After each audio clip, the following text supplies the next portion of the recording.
Hello student, स्वागत है आप सबका वीएम साइंस एकेडमी का यूट्यूब चैनल पर। और आज के क्लास में हम लोग पढ़ने वाले हैं क्लास 12 केमिस्ट्री का lesson number 1 the solid state. और द सॉलिड स्टेट के अंदर आपका एक वीडियो प्रोवाइड किया गया है जिसमें हमने बताया था कि सॉलिड क्या होता है, सॉलिड स्टेट क्या होता है, सॉलिड कितने तरह के होते हैं। तो सारा इंट्रोडक्शन सॉलिड के बारे में हो गया है। आज हम लोग पढ़ने वाले हैं सॉलिड का नेक्स्ट क्लास।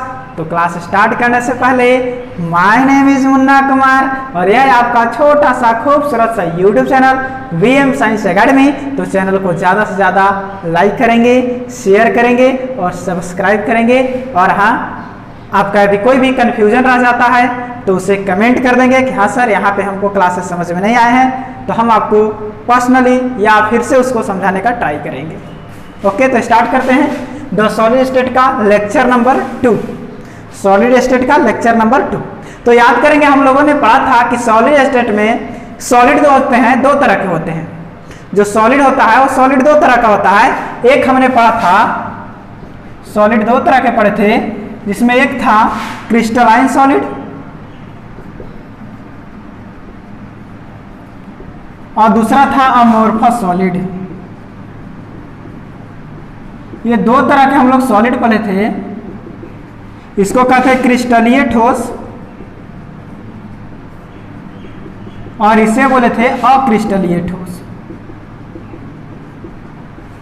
जैसे हम फिर से आपको समझाने की कोशिश करें तो जैसे हमारे पास एक चौक है, हमारे पास सपोज करें कि एक चौक है, चौक तो अभी है नहीं हमारे पास, सपोज करें कि हमारे पास एक चौक है, या ये आपको दिखाई दे रहा होगा, नहीं मिल रहा है चौक, ये आपको दिखाई दे रहा होगा। ये क्या है? एक मैक्सो जिसको मच्छर भगाने के लिए आप लोग यूज करते हैं, उसका एक टूटा हुआ भाग है। इसको ऐसे हम तोड़े तो रट से टूट जाता है, जबकि ये भी सॉलिड है, ये भी सॉलिड है। वही हमारे पास एक मार्कर, इसको हम तोड़ रहे हैं उतना ही फोर्स से तो नहीं टूट रहा है। अब रीजन क्या है? ये भी सॉलिड है, वो भी सॉलिड था, वो टूट गया, ये नहीं टूटा, इसका रीजन क्या है? तो इसके जो पार्टिकल्स है, इसके जो मॉलिक्यूल्स हैं, वो एकदम फिक्स ऑर्डर में अरेंज है, जबकि वो जो सॉलिड था हमारे पास उसके पार्टिकल्स फिक्स ऑर्डर में अरेंज नहीं थे। जैसे एक चौक है, चौक का पार्टिकल फिक्स ऑर्डर में अरेंज नहीं रहता, उसे तोड़ेंगे टूट जाएगा, रबर को तोड़ेंगे टूट जाएगा। वही एक मार्बल को ले लीजिए, एक टाइल्स को ले लीजिए, उसको तोड़िए नहीं टूटेगा, एक ईंट को ले लीजिए हाथ से तोड़िए नहीं टूटेगा। क्यों? तो उसके पार्टिकल्स क्या है? फिक्स ऑर्डर में अरेंज्ड और फोर्स ऑफ अट्रैक्शन अधिक है, और जो टूट जा रहा है उसमें फोर्स ऑफ अट्रैक्शन कम होता है। तो जिसका पार्टिकल फिक्स ऑर्डर में अरेंज रहते हैं उसे क्रिस्टलीय कहते हैं, और जिसका पार्टिकल फिक्स ऑर्डर में नहीं होते हैं उसे अक्रिस्टलीय कहते हैं। तो इसमें आ जाएगा टाइल्स, मार्बल, इसमें क्या हो जाएगा आपका चौक हो जाएगा, रबर हो जाएगा, वो सब अक्रिस्टलीय ठोस है। तो हमें इस चैप्टर में पूरी तरह से क्या पढ़ना है? क्रिस्टलाइन सॉलिड ही पढ़ना है। तो टॉपिक लगा देंगे क्रिस्टलाइन सॉलिड, क्योंकि अगर इसका क्लास आप लोग देखना चाहते हैं तो मेरा फर्स्ट वाला वीडियो देखेंगे, उसमें क्रिस्टलाइन और अमोर्फस दोनों क्लियर किया हुआ है। आज हम क्लियर करेंगे स्पेशल क्रिस्टलाइन को। तो टॉपिक बना देंगे क्रिस्टलाइन सॉलिड।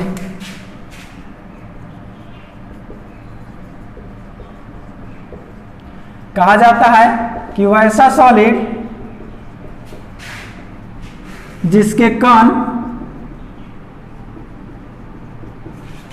निश्चित एवं नियमित रूप से व्यवस्थित होते हैं। देखिए, वो ऐसा सॉलिड जिसके कण निश्चित एवं नियमित रूप से क्या होते हैं? व्यवस्थित होते हैं, मतलब फिक्स ऑर्डर में होते हैं। एक साथ कहे तो फिक्स ऑर्डर,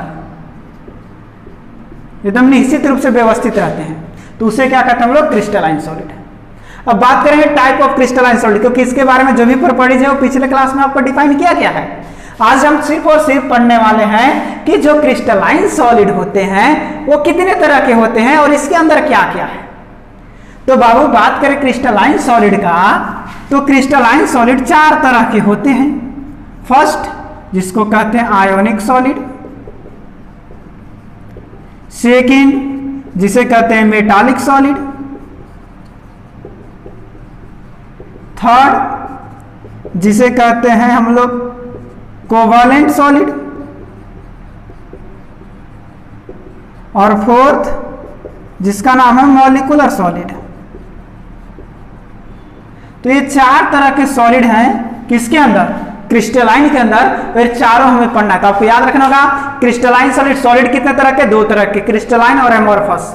क्रिस्टलाइन का जो पार्टिकल्स है वो फिक्स ऑर्डर में अरेंज रहते हैं, अमोर्फस का पार्टिकल फिक्स ऑर्डर में अरेंज नहीं रहते हैं। हमें पढ़ना है क्रिस्टलाइन जिसके सॉलिड फिक्स ऑर्डर में अरेंज रहते हैं। तो क्रिस्टलाइन सॉलिड क्या हुआ, जिसके पार्टिकल फिक्स ऑर्डर में अरेंज रहते हैं।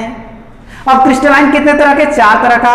First ionic, second metallic, third covalent, fourth molecular. तो ये 4 पढ़ना है, चारों के बारे में हम बारी बारी से चर्चा करते हैं। तो सबसे फर्स्ट लगा देंगे क्या आया, आयनिक सॉलिड। सबसे पहला टॉपिक क्या लाएंगे, आयनिक सॉलिड। चलिए तो बात करते हैं 1 नंबर में हम आयनिक सॉलिड का। सबको मिटा देते हैं, आप लोग नोट करते हुए चलेंगे। तो 1 नंबर में हम बात करते हैं आयनिक सॉलिड।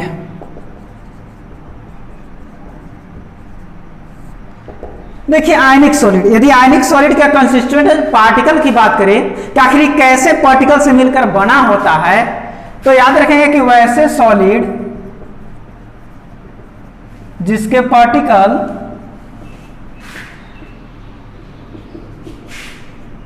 आयंस होते हैं, जिसके पार्टिकल आयंस होते हैं, उसे क्या कहते हैं हम लोग, आयनिक सॉलिड कहते हैं। वैसे सॉलिड जिसके पार्टिकल्स क्या होते हैं, आयंस होते हैं, उसे क्या कहते हैं हम लोग, आयनिक सॉलिड कहते हैं। अब आयंस बोले तो जैसे एग्जांपल में आप देख लीजिए NaCl, KCl, आपका हो जाएगा ZnF2, ये सब आयनिक सॉलिड का एग्जांपल है। जैसे NaCl को यदि हम एक्वस स्टेट में लाएं तो क्या होगा, Na+ अलग हो जाता है, Cl- अलग होता है। ये इलेक्ट्रिकल कैरियर, करंट कैरियर में आ जाता है। तो जब यह इलेक्ट्रिकल कैरियर में आ जाता है तो करंट को फ्लो करने लगता है। यहाँ देखिए आयंस में आ गया, ये करंट को फ्लो अभी नहीं करेगा, जब ये एक्वस फॉर्म में आ जाएगा, मतलब इलेक्ट्रॉनिक कैरियर में आ जाएगा, ये कटायन हो गया या अनायन हो गया, तो ऐसे कंडीशन में क्या करता है, करंट को फ्लो करने लगता है। तो ये सॉलिड भी करंट को फ्लो करेगा, कब, ऐसे रहेगा तब नहीं, ऐसे रहेगा तो करेगा। तो याद रखेंगे इससे जो सॉलिड बनेगा, जो NaCl का Na+ और Cl- सॉलिड बनेगा, वो कैसा होगा, आयनिक सॉलिड, क्योंकि ये आयन से मिलकर बना है।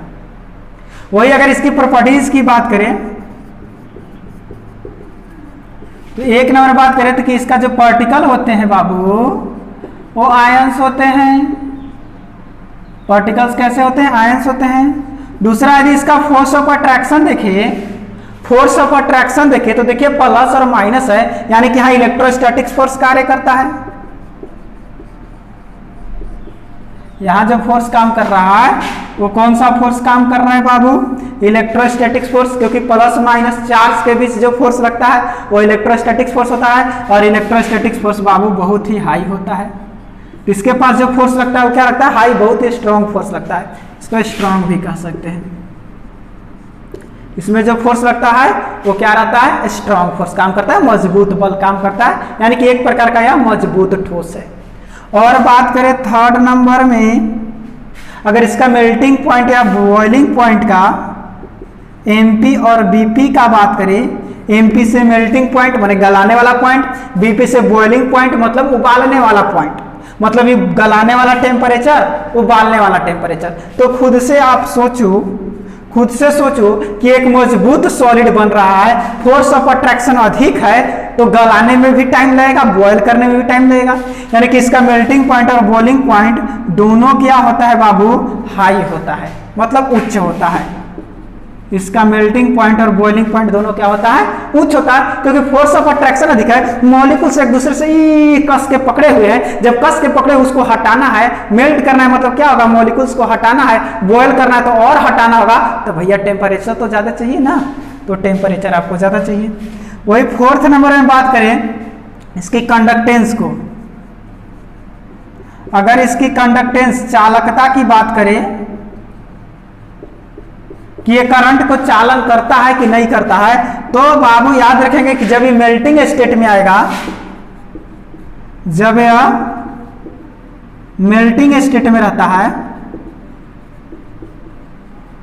तो इस समय करंट को क्या करता है, फ्लो करता है, बाकी स्टेट में करंट को फ्लो नहीं करता है, क्योंकि सॉलिड स्टेट में इस तरह का रहेगा तो बाबू ये कटायन और अनायन वन में नहीं करेगा। जब ये मेल्टिंग स्टेट में आता है तो जो NaCl था जैसे इसे एक्वस बनाएंगे यानी मेल्टिंग स्टेट में आएगा तो सोडियम प्लस यानी कटायन और Cl माइनस अनायन, कटायन और अनायन बन गया, यानी कि यह इलेक्ट्रिकल कैरियर इलेक्ट्रॉनिक कैरियर में आ गया, इसके वजह से यह करंट को फ्लो अब होने देगा। तो याद रखेंगे कि जो आयनिक सॉलिड है वो मेल्टिंग स्टेट में आने के बाद करंट को फ्लो करते हैं, मतलब कि करंट को पार करते हैं, यानी कंडक्टेंस शो करते हैं। तो ये 4 प्रॉपर्टीज मिला।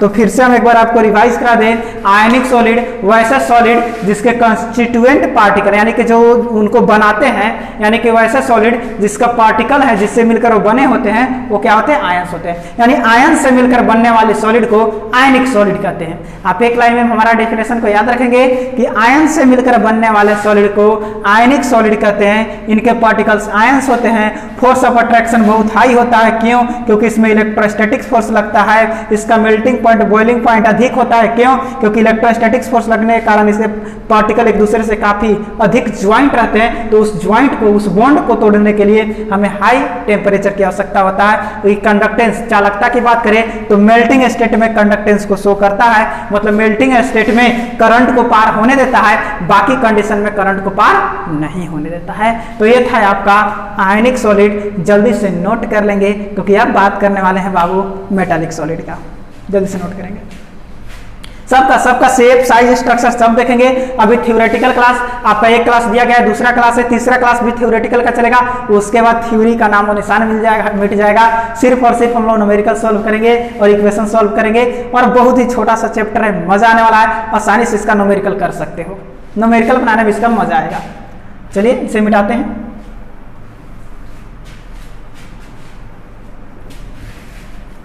अब बात करते हैं मेटालिक सॉलिड का। तो बात करें मेटालिक सॉलिड का, METALIC, मेटालिक डबल LIC नहीं LIC। अब देख लेना कौन होता है मेटालिक सॉलिड, बोले तो धात्विक ठोस। अब ऐसे भी जान रहे कि मेटालिक सॉलिड है तो इसके पार्टिकल्स क्या होंगे, मेटल होंगे, और मेटालिक सॉलिड मतलब पार्टिकल्स क्या होंगे, मेटल्स, यानी वैसे सॉलिड जिसके पार्टिकल मेटल्स होते हैं उसे मेटालिक सॉलिड कहा जाता है। शॉर्टकट में बोले कि वह ऐसा सॉलिड जिसके पार्टिकल मेटल्स होते हैं। एग्जाम्पल की बात करें बाबू तो iron, zinc, aluminium, copper, ETC कुछ भी लिख सकते हो। अब इसका सॉलिड कैसे बनेगा, देखिए जैसे सपोज करते हैं एक मेटल है, यही मान लेते हैं आयरन का मेटल है, तो यहाँ पे आयरन, यहाँ पे आयरन, यहाँ पे आयरन, यहाँ पे आयरन, यहाँ पे आयरन, यहाँ पे आयरन, यहाँ पे आयरन, यहाँ पे आयरन, ये आयरन आयरन।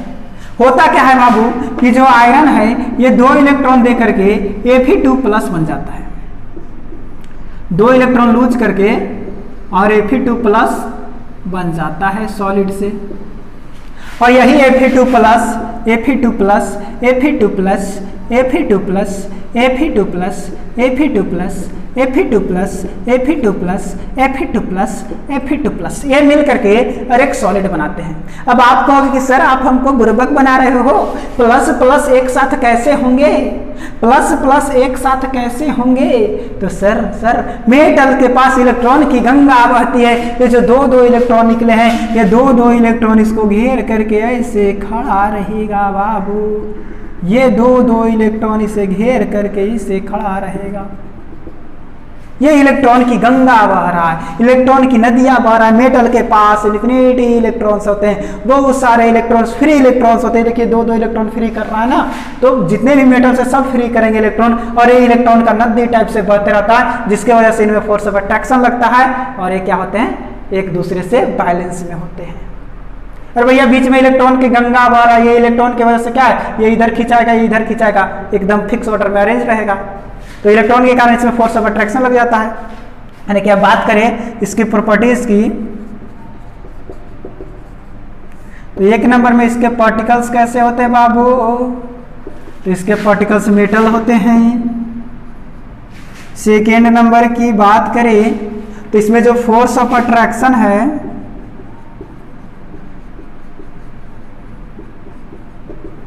वो फोर्स ऑफ अट्रैक्शन क्या है, तो इसमें भी फोर्स ऑफ अट्रैक्शन हाई ही होता है। इसमें भी फोर्स ऑफ अट्रैक्शन क्या है, स्ट्रॉन्ग फोर्स होता है। मेटल मेटल के बीच जो फोर्स लगता है वो भी क्या होता है, स्ट्रॉन्ग फोर्स ही है। नेक्स्ट थर्ड नंबर बात करें इसका मेल्टिंग पॉइंट और बॉइलिंग पॉइंट का, तो आयरन को ही ले लीजिए। Melting point boiling point, iron को गलाना है, लोहा को गलाना है, भैया ज़्यादा टेम्परेचर चाहिए, तो इसका भी मेल्टिंग पॉइंट, और वैसे में फोर्स ऑफ अट्रैक्शन अधिक है तो पार्टिकल को तोड़ने के लिए ये भी हाई होता है। अब बात करें, हाई बोले तो उच्च, अधिक होता है बाबू। मेटल्स में क्या होता है, धातु। अब बात करें इसके कंडक्टेंस को, तो भैया मेटल है तो कंडक्टेंस को ऑलवेज शो करता है, ऑलवेज शो, कंडक्टेंस को हमेशा फ्लो करता है। ये कंडक्टेंस को मतलब हमेशा ये करंट को फ्लो करता है। अरे भैया मेटल है तो करंट को तो फ्लो करेगा, क्या लोहा है, एल्यूमिनियम है, जिंक है, कॉपर है, क्या करंट देंगे पार नहीं होगा, आराम से पार होगा। कभी टच करके ट्राई भी मत करना, टच करोगे धोखा खाओगे। तो ये चार इसकी प्रॉपर्टीज हो गई। तो बात करें मेटालिक सॉलिड का, तो इसके पार्टिकल्स क्या होते हैं, मेटल्स होते हैं, फोर्स ऑफ अट्रैक्शन हाई होता है। जब फोर्स ऑफ अट्रैक्शन अधिक है तो मजबूत है तो उसका मेल्टिंग पॉइंट बॉइलिंग पॉइंट बहुत अधिक होगा। और भैया मेटल्स है तो करंट को फ्लो करेगा, तो कंडक्टेंस ऑलवेज शो करता है कि नहीं। अब बात करें थर्ड, जिसका नाम था कोवैलेंट सॉलिड।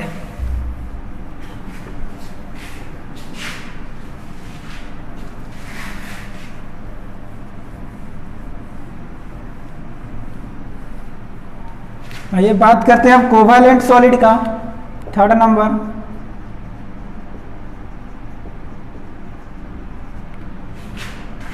तो यदि कोवैलेंट सॉलिड की बात करें तो कोवैलेंट में क्या होता है, कोवैलेंट में क्या होता है कि कोवैलेंट बॉन्ड बनते हैं, और कोवैलेंट बनेंगे किसके पास, परमाणु के बीच कोवैलेंट बॉन्ड बनते हैं। भैया कोवैलेंट बॉन्ड किसके बीच बनते हैं, तो एटम्स के बीच। तो इसके पार्टिकल्स क्या होते हैं, एटम्स होते हैं। तो कह सकते हैं कि वैसा सॉलिड जिसके पार्टिकल एटम्स होते हैं, जिसके पार्टिकल्स एटम्स होते हैं। भैया एटम्स होंगे, जैसे एग्जांपल की बात करें तो कार्बन का एटम कोवैलेंट बॉन्ड बनाता है, सिलिका का एटम कोवैलेंट बनाता है कि नहीं। कार्बन से मिलकर क्या बनता है बाबू, डायमंड। सिलिकॉन से मिलकर क्या बनता है, सिलिका। तो ये सब क्या है आपका, कोवैलेंट सॉलिड है। ये सब क्या है, कोवैलेंट सॉलिड है। ग्रेफाइट, कार्बन से मिलकर के एक और क्या बनता है, ग्रेफाइट। ये भी कार्बन से ही मिलकर बनता है, ग्रेफाइट। तो ये सब क्या है आपके कोवैलेंट सॉलिड है। अब इसकी प्रॉपर्टीज की हम बात करें तो एक नंबर में इसके पार्टिकल्स क्या होते हैं, एटम्स होते हैं। 2 नंबर में फोर्स ऑफ अट्रैक्शन की बात करें तो देखिए कार्बन के बीच, डायमंड को ही देख लीजिए तोड़ कर कितना स्ट्रॉन्ग होता है, यानी कि इसके अंदर जो फोर्स ऑफ अट्रैक्शन हाई नहीं वेरी हाई होता है। इसके अंदर जो फोर्स ऑफ अट्रैक्शन है बाबू वो क्या होता है, वेरी हाई होता है, बहुत अधिक होता है। आप देखिए ना जी, डायमंड को उठा लीजिए, हीरा कितना मजबूत होता है। तो वेरी हाई मतलब कि बहुत अधिक होता है, बहुत उच्च अधिक भी लिख सकते हैं। और इसका मेल्टिंग पॉइंट और बॉइलिंग पॉइंट की बात करें, मेल्टिंग पॉइंट और बॉइलिंग पॉइंट, हीरा को गलाना है, तनी मनी टेम्परेचर चाहिए बहुत अधिक, तो इसका मेल्टिंग पॉइंट और बॉइलिंग पॉइंट भी क्या होता है, वेरी हाई होता है।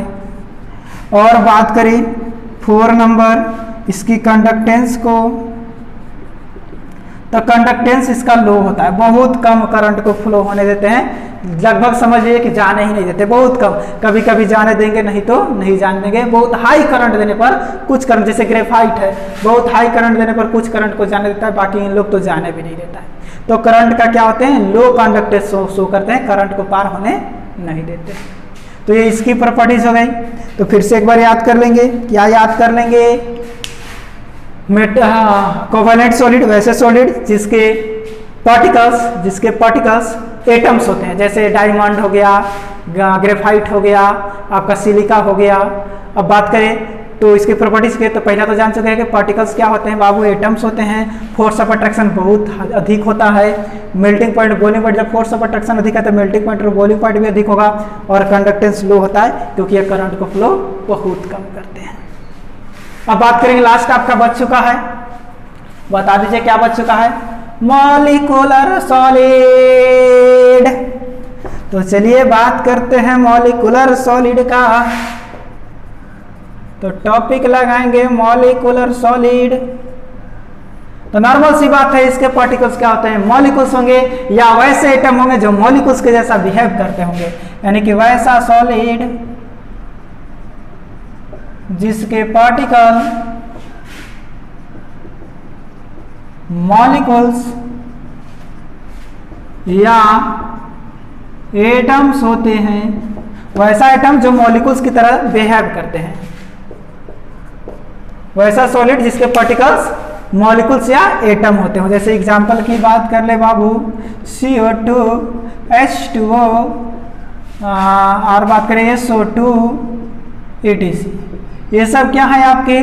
मॉलिक्यूलर सॉलिड है। ये सब मॉलिक्यूल से मिलकर बने हुए हैं, मॉलिक्यूलर सॉलिड है। अब इसकी प्रॉपर्टीज की बात करें, CO2 बोले तो ठोस कार्बन डाइऑक्साइड, इसको शुष्क बर्फ कहते हैं, शुष्क बर्फ। H2O से जो बर्फ बनता है, मतलब सब सॉलिड कंडीशन में, H2O सॉलिड में है, SO2 सॉलिड में है, CO2 सॉलिड कंडीशन में है, तीनों क्या में है? सॉलिड कंडीशन में। इस तरह से CO2 solid, H2O solid, SO2 solid, ये आपके मॉलिक्यूलर सॉलिड हुए हैं। प्रॉपर्टीज की बात करते हैं, एक नंबर में पार्टिकल्स की बात कर ले, तो बताइए पार्टिकल्स क्या होते हैं? मॉलिक्यूल्स होते हैं या एटम्स होते हैं। सेकेंड, इसमें फोर्स ऑफ अट्रैक्शन की बात करें तो बाबू फोर्स ऑफ अट्रैक्शन लो होता है, इन लोगों में फोर्स ऑफ अट्रैक्शन लो होता है, यानी आसानी से टूट सकते हैं, यानी कि मेल्टिंग पॉइंट और बॉइलिंग पॉइंट भी क्या हो जाएगा? जल्दी से बता दो, तो लो होगा। अरे भैया फोर्स ऑफ अट्रैक्शन ये ज्यादा फोर्स से सटे हुए नहीं है, तो तनी सा गर्म करेंगे पार्टिकल हट जाएगा, क्योंकि कोई भी चीज को गर्म करने पर उसके पार्टिकल हटते हैं। भैया इसके पार्टिकल के बीच फोर्स ऑफ अट्रैक्शन कम है, तो गर्म करेंगे तो क्या होगा? तुरंत अलगे अलगे हट जाएगा। चौथा, कंडक्टेंस की बात करें तो कंडक्टेंस को भी लो ही शो करते हैं, पूरी तरह से मतलब लगभग नथिंग के बराबर, नहीं के बराबर, ये कंडक्टेंस को शो नहीं करते हैं। यही सॉलिड है जो कंडक्टेंस को शो बाबू नहीं करते हैं। तो इस तरह से आपका चारों सॉलिड हुआ खत्म। तो इसे भी एक बार रिपीट कर देते हैं। मॉलिक्यूलर सॉलिड वैसे सॉलिड जिसके पार्टिकल मॉलिक्यूल्स या एटम्स होते हैं, जैसे ठोस कार्बन डाइऑक्साइड, ठोस H2O, ठोस SO2। पार्टिकल्स की बात करें तो मॉलिक्यूल से आयंस होंगे, फोर्स ऑफ अट्रैक्शन लो होता है, मेल्टिंग पॉइंट बॉइलिंग पॉइंट लो होता है, और कंडक्टेंस भी लो ही शो करते हैं।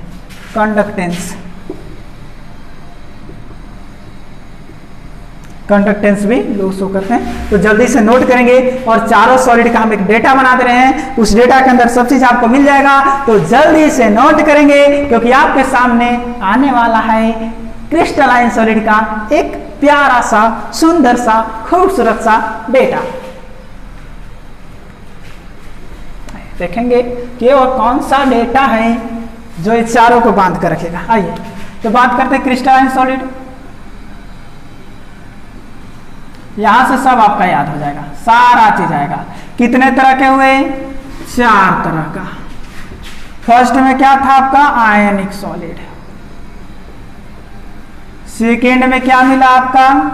Metallic solid. थर्ड में क्या मिला आपका? Covalent solid. और फोर्थ में क्या मिला आपका? Molecular solid. चलिए अब बात करें सबका। तो आप देखिए, एक नंबर में हम बात करते हैं इसके पार्टिकल्स का। चलिए एक नंबर बात करें पार्टिकल्स का, तो इसके पार्टिकल्स क्या होते हैं? आयंस होते हैं। इसके पार्टिकल्स बाबू क्या होते हैं? तो मेटल्स होते हैं। इसके पार्टिकल्स क्या होते हैं बाबू? तो एटम्स होते हैं। इसके पार्टिकल्स क्या होते हैं बाबू? तो मॉलिक्यूल्स होते हैं। देखिए सारा चीज क्लियर हो रहा है, मॉलिक्यूल्स या एटम्स होते हैं, है कि नहीं? तो एक साथ सबका पार्टिकल्स मिल रहा है। दूसरा नंबर बात करें फोर्स ऑफ अट्रैक्शन का, क्या कि सब सॉलिड, याद रखेंगे सारे सॉलिड में फोर्स ऑफ अट्रैक्शन, अंतर आणविक आकर्षण बल काम करता है, तभी तो सटे हुए हैं। तो इसमें फोर्स ऑफ अट्रैक्शन क्या होता है? तो इलेक्ट्रोस्टैटिक्स होता है, मतलब कि स्ट्रॉन्ग फोर्स होता है। इसमें क्या होता है? तो इसमें भी स्ट्रॉन्ग फोर्स होता है, मेटल फोर्स, मेटालिक फोर्स कार्य करता है, स्ट्रॉन्ग फोर्स कार्य करता है। इसमें कौन सा फोर्स कार्य करता है? तो इसमें very strong, very high force काम करता है। फोर्स क्या होता है? वेरी हाई होता है। और इसमें फोर्स क्या होता है? लो होता है। लो फोर्स को याद रखेंगे वैन डर वाल फोर्स कहते हैं, वैन डर वाल फोर्स। तो यहाँ जो फोर्स कार्य करता है वो कौन सा फोर्स है? वैन डर वाल फोर्स। ये बहुत लो फोर्स होता है। थर्ड नंबर बात हम लोग कर रहे थे किसका किसका किसका? जल्दी बता दो, जल्दी बता दो, जल्दी बता दो। अरे मेल्टिंग पॉइंट और बॉइलिंग पॉइंट का। तो फोर्स ऑफ डिस्ट्रक्शन अधिक है तो भैया मेल्टिंग पॉइंट और बॉइलिंग पॉइंट भी क्या होगा? हाई होगा। स्ट्रॉन्ग है, यहाँ भी हाई होगा melting point boiling point. Very strong है, वेरी हाई है, तो मेल्टिंग पॉइंट और बॉइलिंग पॉइंट भी वेरी हाई होगा। यहाँ लो है तो मेल्टिंग पॉइंट और बॉइलिंग पॉइंट भी लो होगा, क्योंकि भैया फोर्स ऑफ अट्रैक्शन ही नहीं है तो तुरंत इधर उधर हो जाएगा। फिर कह रहे थे कंडक्टेंस। कंडक्टेंस की बात करें तो ये क्या है? मेल्टिंग स्टेट में कंडक्टेंस को दिखाता है। मेल्टिंग स्टेट में रहेगा तो कंडक्टेंस को शो करेगा, यस। ये कंडक्टेंस को हमेशा शो करेगा, ऑलवेज। ये कंडक्टेंस को शो नहीं करेगा, मतलब लो शो करेगा, बहुत कम। और यह कंडक्टेंस को शो ही नहीं करेगा, नो, नथिंग, कभी नहीं, नेवर। ये कंडक्टेंस को शो नहीं करेगा। तो ये था आपका 4 सॉलिड क्रिस्टलाइन के अंदर आयनिक solid, metallic solid, covalent solid, molecular solid. Example की बात कर ले, 5 नंबर में हम एग्जाम्पल लिख दें तो इसका एग्जाम्पल हो जाएगा NaCl, KCl, ZnF2, etc। इसका एग्जाम्पल हो जाएगा मेटालिक का iron, aluminium, zinc, copper, etc। इसके एग्जाम्पल की बात करें तो इसके एग्जाम्पल हो जाएंगे डायमंड, जिसमें कार्बन कार्बन बॉन्ड होते हैं, सिलिका, जिसमें सिलिका और सिलिका का बॉन्ड होता है, और इसके एग्जाम्पल हो जाएंगे H2O solid, CO2 solid, etc। तो ये सब एग्जाम्पल के साथ हम आपको दिखा दिए। यही था 4 डेटा। आपको कोई भी सॉलिड एग्जाम में पूछता है आसानी से आप बता सकते हैं। कोई सॉलिड पूछा तो बस वो आयनिक पूछा तो ये सब लिख दीजिए, मेटालिक पूछा तो ये लिख दीजिए, कोवेलेंट पूछा तो ये लिख दीजिए, और मॉलिक्यूलर पूछा तो ये लिख दीजिए। यानी कि 2 नंबर का क्लास आज आपका क्लियर हुआ है, क्योंकि यहाँ से एग्जाम में क्वेश्चन आना ही आना है। फाइनल सी बात है, यहाँ से क्वेश्चन आएगा तो जल्दी से नोट कर डालो, जल्दी से नोट कर डालो, क्योंकि इसके बाद आपको जो पढ़ना है वो सिर्फ और सिर्फ आयनिक सॉलिड के बारे में ही पढ़ना है। और कभी कभी मेटालिक सॉलिड की बात होगा, लेकिन मैक्सिमम आपको आयनिक सॉलिड ही पढ़ने हैं। तो नेक्स्ट क्लास में मिलेंगे आयनिक सॉलिड के साथ। धन्यवाद, नोट कर लेंगे।